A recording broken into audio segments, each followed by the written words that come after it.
எங்கள் ஊரில் ஐப்பசி கார்த்திகைன்னா காளான் வெடிக்கும். தாத்தா கரெக்டாக போய் பிடிட்டு வந்தார். அந்த காளானை சூப் செய்யலாம், எப்படி செய்யலான்னு பார்க்கலாம் வாங்க.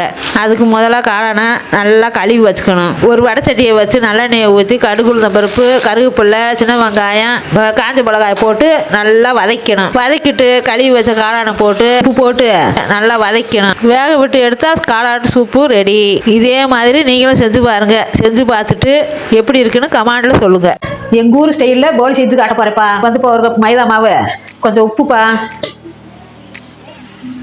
எண்ணெய் விட்டு நல்லா பிசைஞ்சுக்கணும்ப்பா. எண்ணெயிலேயே தண்ணி ஊற்றுறப்பா. அளவளவாக கொஞ்சம் கொஞ்சமாக ஊற்றணும்.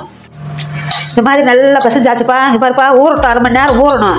இந்த பதத்தில் வேக வச்ச கடலப்பருப்பு மிக்சியில் போட்டு அடிச்சுக்கணும்ப்பா. ஒரு பாத்திரத்தை வச்சு வெள்ளத்தை போட்டு கொஞ்சம் போல் தண்ணி ஊற்றி வெள்ளம் கரைஞ்சிருச்சுப்பா. மிக்சியில் போட்ட கடலப்பருப்பை தூக்கி போடணும்ப்பா. தேங்காயை போடணும்ப்பா.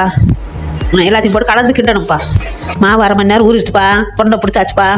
பூர்ணம் ரெடி ஆயிடுச்சுப்பா. உருண்டை எடுத்து தட்டி போட பாருப்பா. உருண்டை இந்த பூர்ணத்தை வைக்கிறேன்ப்பா.